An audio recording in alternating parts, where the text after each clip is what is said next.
ating Bible study na lang siguro. Consider natin, we don't have the numbers, but as much as possible, makinig tayo kasi ang pag-uusapan natin ngayon is about the amazing grace of God. Ito yung text natin for today, Ephesians chapter 2, verse 4 to 10. May I request everyone to stand up as we read the Word of God. Ako na lang magbabasa, sundan nyo na lang ako ng inyong mga mata. Ephesians chapter 2, verse 4. But God, being rich in mercy, for the sake of His great love with which He loved us, even when we were dead through our trespasses, made us alive together with Christ. By grace have you been saved. Verse 6, and raised us up with Him, and in Christ Jesus has made us sit with Him in the heavens. His intention was that throughout the ages to come, He might show the exceeding riches of His grace in kindness towards us in Christ Jesus. Verse 8, for by grace have you been saved through faith, and that faith is not of yourselves. It is a gift from God. It is not of works, that no one should boast. For we are His workmanship, created in Christ Jesus for good works, which God beforehand prepared that we should walk in them. Let us pray. Lord Father in heaven, we thank you, Lord God, for once again for this wonderful fellowship that you have given unto us, O Lord God. Help us, O Lord, to be more faithful until Lord Jesus Christ comes back, O Father.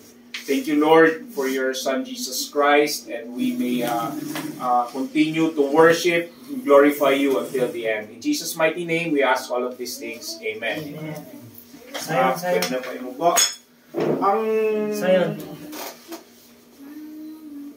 Ang topic ko today is God's amazing grace. Siguro lahat tayo alam yung kantang ito. And my motive today is for us to understand the blessings of being under the grace of God. Yung amazing grace, actually, this is one of the most famous, most loved, and most remembered by so many people all around the world.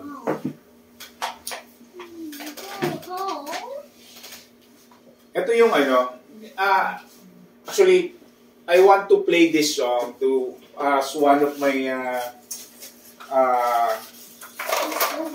as I worship Jesus Christ, and I hope I might encourage and challenge each one of you na during the time ng tawag dito nung unang panahon, one way to worship God is to, di ba, nagsusunog sila ng tawag dito, ng kambing, ng goat, to glorify Jesus Christ. At ano na ito, net? Pinakailaman ni Zach, nawala yung bilog. Anyway, hindi ko na lang i-play. Yung Amazing Grace, ito yung isa sa mga stanza, no?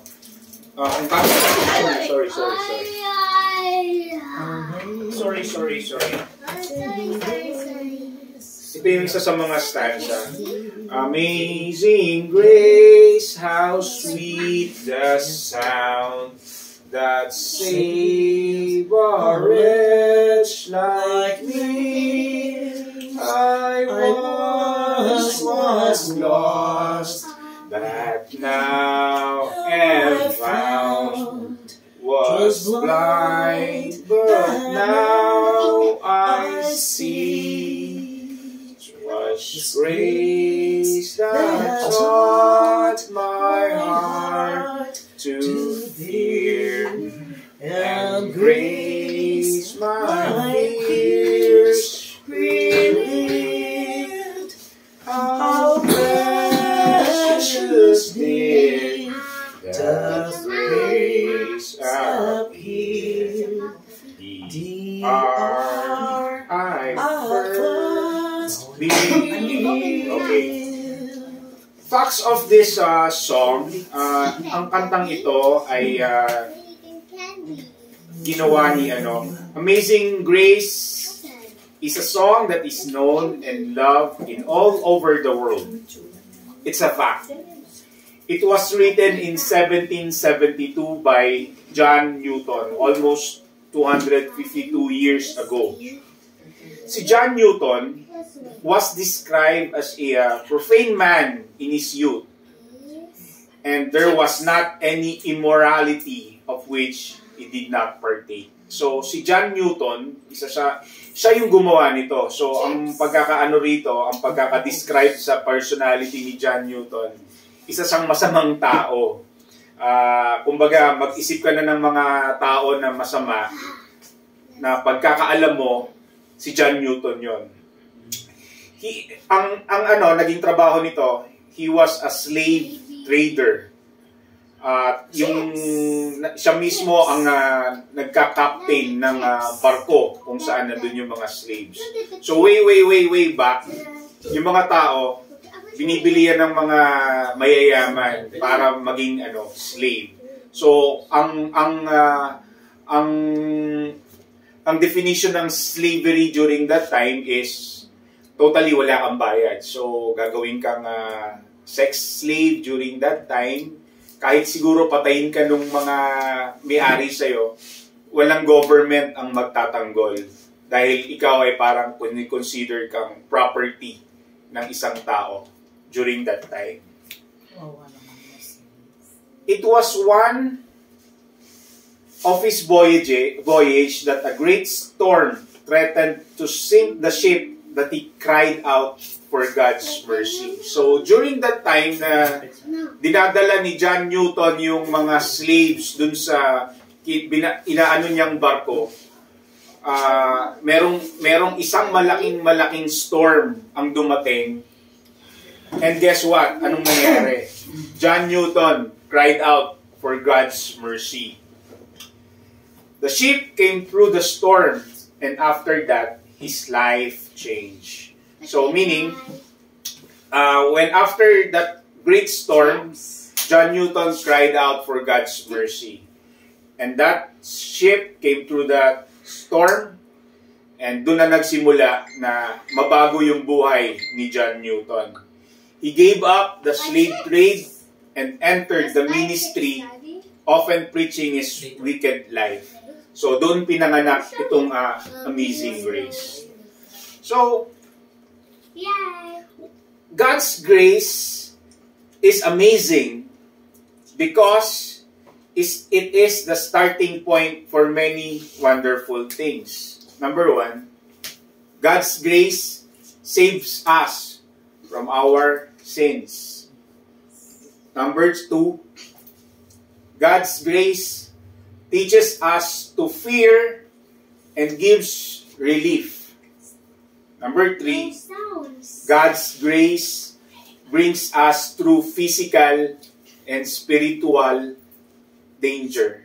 And number four, ito yung pinakamaganda, God's grace brings us to heaven. Ngayon, idadissect natin yung Amazing Grace. Kasi ang Amazing Grace na lyrics na ginawa ni John Newton is napakalalim, napakaganda. Okay. Number one, ito yung pinaka-bullet point ko. God's grace saves us from our sins. God's grace teaches us to fear and gives relief. Number three, God's grace brings us through physical and spiritual danger. And God's grace brings us to heaven.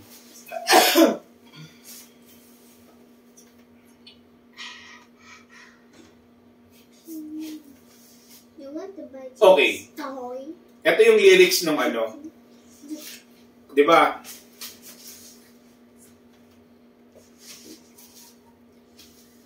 Sorry. Diba yung Amazing Grace? How sweet the sound that saved a wretch like me. I once was lost, but now am find. But now I see. So, grace is unmerited favor. Diba? So, ano bang karapatan natin? Parang ito yung parang hindi isang paraan ng Diyos sa atin na mahalin tayo. Kasi unmerited favor siya. It is God looking at our life and providing, knowing that we are helpless to save ourselves. If anyone is saved, he will be saved by grace of God, by God's grace. We do not have it to save ourselves. But we are all, ito yung sa sinabi ng Isaiah, but we are all as unclean thing, and all our righteousness are as filthy as rags. And we all do fade as leaf, and our iniquities like the wind have taken us away. So yun yung paragraph ng Amazing Grace na first paragraph. How sweet the sound that saved a wretch like me. I once lost, but now I'm found. Was blind, but now I see. So nung na-save tayo, it is by God's grace kung bakit tayo tinanggap ng Panginoon. It's something like, for example, you are walking along the road, you found someone na, let's say, isa siyang batang hamog or somebody na stray sa kalsada na nakatagpuan mo. Kung tayo bilang tao, hindi natin siya kayang mahalin, hindi mo siya kayang patuluyin sa iyong tahanan. Ganun tayo sa paningin ng Panginoon. Pero, the other way around, tayo ay tinanggap ng Panginoon kahit napakarumi, kahit napakamakasalanan natin. Tinanggap niya tayo saan? Sa kanya bilang tayo, kasi makasalanan tayo eh. Pero 'di ba, kung i-imaginein mo, nakasakay ka sa bagong Ford tertiary na sasakyan, merong kakatok sa bintana mo, hihingi ng pagkain. As usual, papapasukin mo ba sa kotse mo 'yon? Natural, hindi. Itataboy ka pa niya. Hindi ka niya papapasukin sa kotse. 'Di ba? Ganun tayo, 'di ba? Bilang tao. As a person, we are. Hindi, pero this way ang Panginoon tinanggap niya tayo. So yun yung gustong sabihin ni John Newton sa first paragraph ng kanyang kanta na ginawa na Amazing Grace. Number 2, God's grace teaches us to fear and gives relief. Ito yung mga bullet point na ginawa ko. God's grace not only provides, but it teaches us so that our lives can be better than we are when we were dominated by sin. Kasi sometimes, akala natin ang galing-galing natin. Akala natin lahat ng mga bagay kaya nating abutin sa pamamagitan ng sarili natin. So when we are saved by God, kasi parang may kulang sa buhay mo eh, pag wala kang Panginoon sa puso mo. Trabaho ko lang ng trabaho para saan? Di ba sabi nga, you were working for nothing if you don't have Christ Jesus in your life. Kasi at the end of the day, all of these things are immaterial. We don't need this. These are all garbage na iniipon natin sa buhay natin. It's better to, for example, may sinabi sa Book of Matthew na yung rich man doon, di ba gusto niyang, Lord, sasama ako sa iyo. O sige, sumama ka sa akin pero iwan mo lahat ng mga kayamanan mo. 'Di ba? Ano ba, sumama ba yung mayaman? 'Di ba? Sobrang lungkot niya na kasi napakayaman niya eh. Lahat ng buhay niya naging busy siya sa pag-pursuit sa sarili niya, which is ito yung mga masyado siyang naka-attention siya sa sarili niya, kung paano siya ma-promote, kung paano siya mas lumaki yung business niya. Pero nakakalimutan niya yung spiritual side niya na ito pala ang kailangan kong direksyon. So, all of these things are nothing if you will not share it. Kasi sabi nga dito, sa Titus chapter 2, verse 11, "For the grace of God that bringeth salvation hath appeared to all men, teaching us that denying the ungodliness and worldly lust, we should live soberly and righteously and godly in this present world." Soberly means this is parang maging seryoso ka sa maging righteous, godly in this present world. Notice that grace denies what? Ungodliness. What is ungodliness? False religion and false worship of God. So minsan akala natin tama yung pagpupuri natin sa Panginoon. So kung babalikan mo no sa Book of Genesis, one way ng mga lumang tao, let's say for example, isa sa mga first account doon is si Cain and Abel. Cain worship and glorify God by si Cain siya yung farmer, di ba? So yung mga best practice niya noon, yung mga best fruit niya, nilagay niya sa parang altar at si Cain yung masama, di ba? So ang ginawa ni Cain, di ba? Inipon niya yung mga harvest niya ng mga gulay. Yes. Yun yung first account na nilagay niya sa altar at binigay niya sa Panginoon. While Abel is a shepherd, so he took yung sheep niya na the best sheep, sinunog niya at naging inoffer niya rin kay God. So ano mapapansin nyo? Ang best na naging sinabi doon na naging natuwa si Jesus Christ is yung sa alay ni Abel na sinunog niya yung tupa. So ngayon hindi na natin ginagawa yon. So one way at ang natutuwa yung Panginoon na sa pamamagitan ng pag-worship natin sa Kanya ng tama is through what? Through worship songs, di ba? Yun yung way na para mapuri mo yung Panginoon sa pamamagitan ng pag-awit sa Kanya. So, paano ba natin to gagawin? Sabi dito, false worship of God. So, kakanta ka pero alam mo yon, yung utak mo nasa ibang bagay, nandun sa mga negosyo or kung saan lugar ka pupunta. So, it's not the way God wants us to do.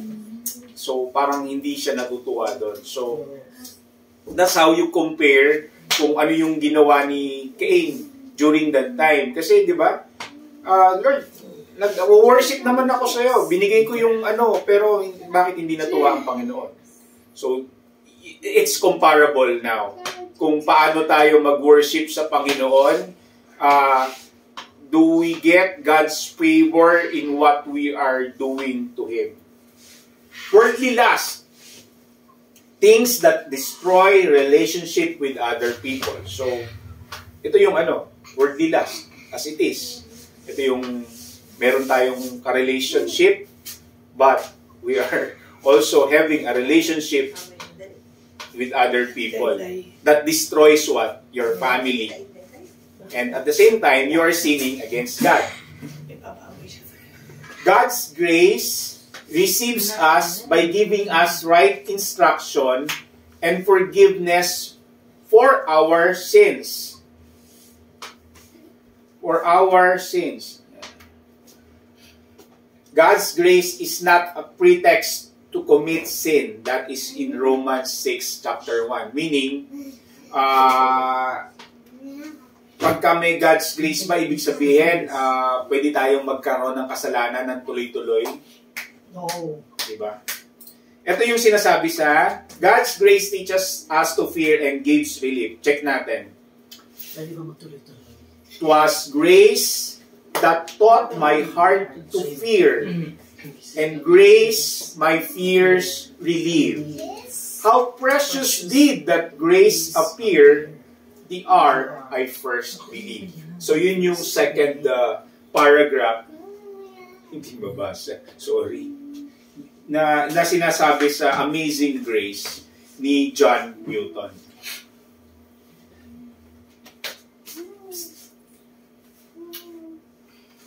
Ay, sorry.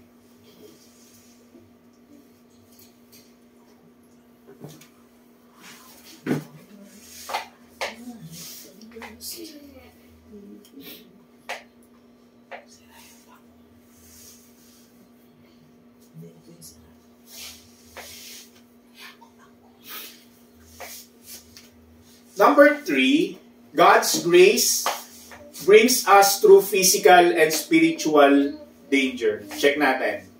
Ito yung sinasabi sa paragraph 3. The Lord hath promised good to me. His word my hope secures. He will my shield and portion be as long as life endures. So, God's grace brings us through physical and spiritual danger. There is no doubt that we face many dangers in our daily life. So, lalabas ka lang dyan, pag labas mo, maaari kang masagasaan, maaari kang mabagsakan ng bato sa ulo, or anything na pag lumabas ka under the sun, you already face many danger. Sa pagpunta pa lang dito, di ba, nagsa-travel tayo, maaari tayong maksidente, maaari tayong what? But what? God's grace na hindi tayo nasasaktan. God's grace na hindi tayo na-aksidente, di ba? Si Pastor, imagine niyo na lang from from Novaliches to Mandaluyong, then Mandaluyong back to Novaliches. By God's grace, si Pastor dyan natin is unharmed. Amen. Diba? Amen. So, let's do what can God give us protection.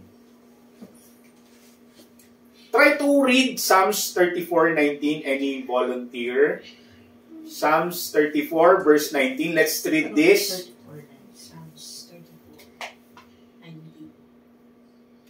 Dali, magsa-6 na. Psalms 34:19. Psalms 34:19. God watches over the Di ba many righteous are the and afflictions? answers. Wait, isa lang. One, ano. Hindi. Psalms 34:19. Tama yung inano ko? Many are the afflictions of the righteous, but the Lord delivereth him out of them all. Okay, ano yung version mo sinasabi mo? Yun. The righteous person may have many troubles, but the Lord delivers him from them all. Exactly. So, meaning, King James kasi ito. Meaning, Ano sabi? we receive protection from God Amen. in anything that we do, and that is part of God's grace to us by protecting our physical and spiritual danger. Amen? Amen. Isa pa, 2 Corinthians chapter 12 verse 9. 2 Corinthians chapter 12 verse 9. 12:13. But he said to me, my grace is sufficient for you, for my power is made perfect in weakness.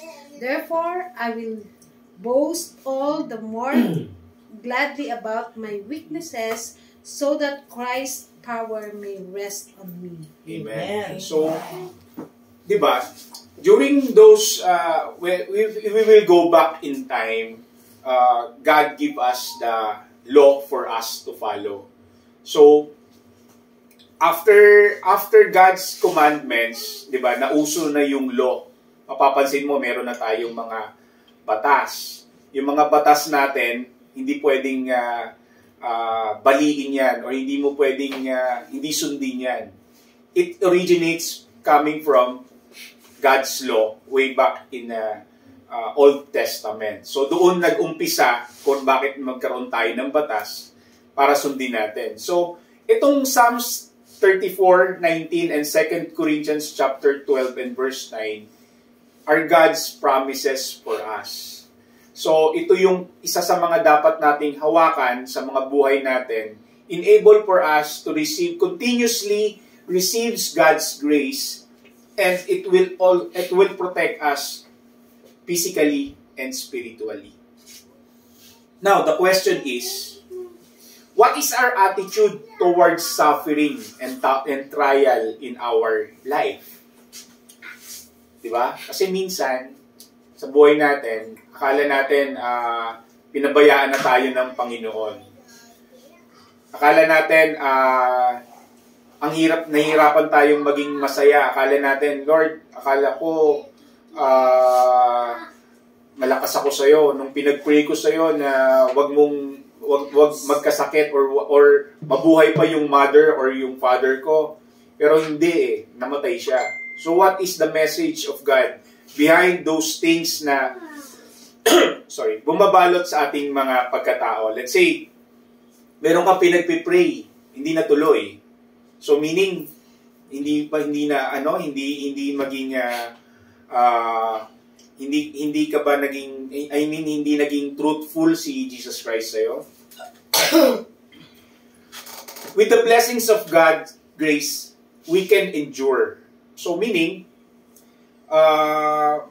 continuously sa buhay natin, we receive God's grace. Diyan yung kumakain tayo, we have the life that we have na masaya. So meaning, hindi porket meron tayong mga trials, inabandon na tayo ng Panginoon. God is continuously faithful to us.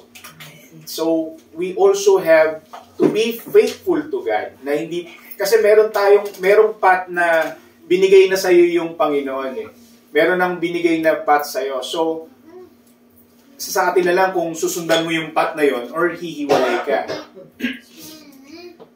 We can overcome spiritual dangers through God's grace. Pwede natin i-overcome yan sa pamamagitan lang ng Panginoong Jesucristo. Basahin natin 1 John 1:7. Anyone, please? 1 John 1:7. 1 John 1:7. But if we walk in the light, as He is in the light, we have fellowship with one another, and the blood of Jesus, His Son, purifies us all sin. So, ito yung path na sinasabi ni Jesus Christ. For us, His children, already aligned with what God wants us to do. 1 John 1:7 says that this is the path that we have to go. Enable for us to be under protection, under God's grace. So yun yung sinasabi sa isa sa mga sinasabi ng amazing grace that the Lord that promised me good to me. His word, my hope secures. He will be my shield and portion be as long as life endures. Diba? Ang galing, diba? Ganda. So ito yung pinakamaganda. And last, God's grace brings us to heaven. Diba? Mapapansin nyo, tayo bilang tao, lumalayo tayo kay Kristo. So, if you will read the Bible, what the Bible is trying to say is, nilalapit naman ni Kristo yung sarili niya sa atin. All we have to do is accept the gift. God wants to live with us and He wants us to live with Him. Diba? Napakaganda ng message na si Kristo ang lumalapit sa atin. Hindi tayo yung, pero tayo bilang tao, mapapansin mo, ay merong ano dyan, Bible study, wag tayo dyan.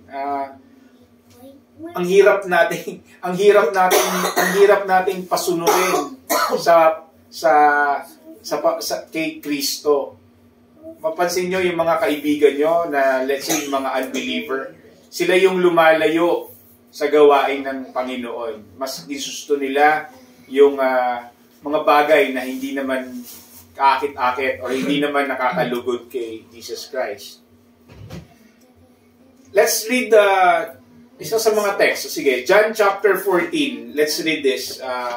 John chapter 14 verse 1 to 3. Do not let your hearts be troubled. Amen. You believe in God. Believe also in me. My Father's house has many rooms.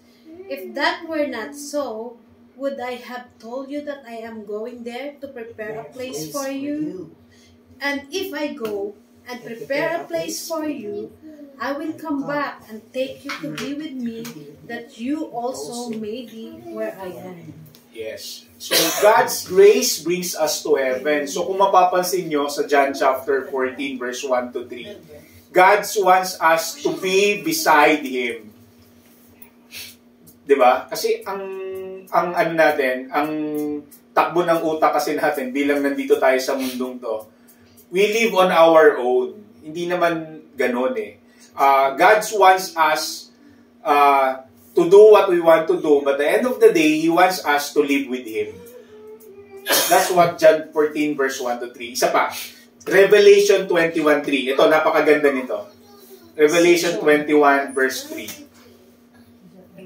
And I heard a loud voice from the throne saying, Look, God's dwelling place is now among the people, and He will dwell with them. They will be His people, and God Himself will be with them and be their God. Exactly.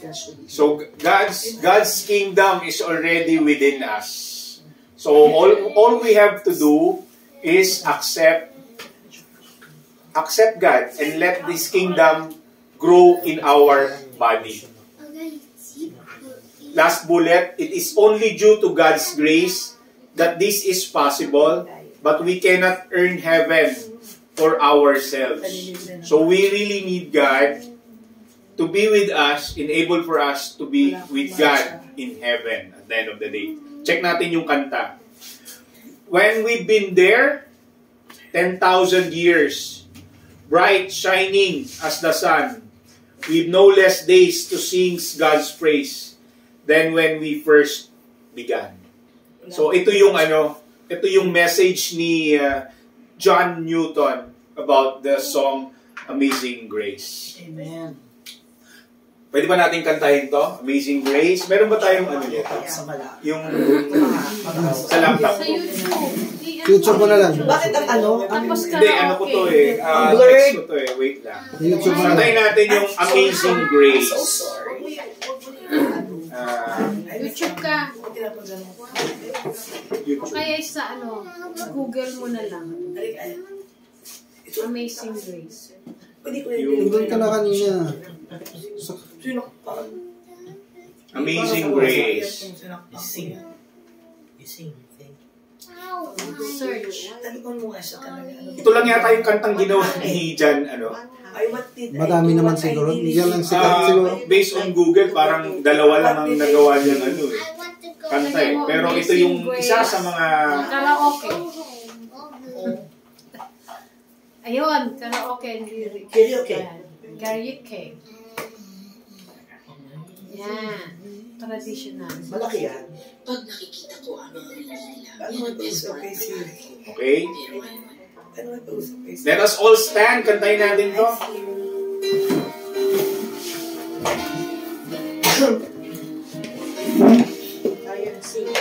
Amazing grace, how sweet the sound that saved a wretch like me.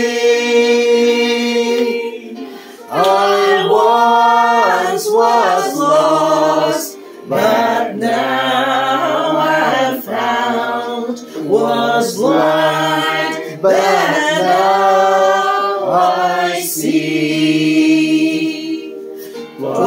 grace that taught my heart to fear, and grace my fears relieve. How precious did that grace appear the hour I first believed. Too many dangers, toils, and snares I have already gone. 'Tis grace that brought me safe thus far, and grace will lift me home. The Lord has promised you to me, His word my hope secures. He will my shield and portion be, as long as life endures. When we've been there 10,000 years, bright shining as the sun, with no less days to sing God's praise than when we first begun. Amen. Amen. Keeps on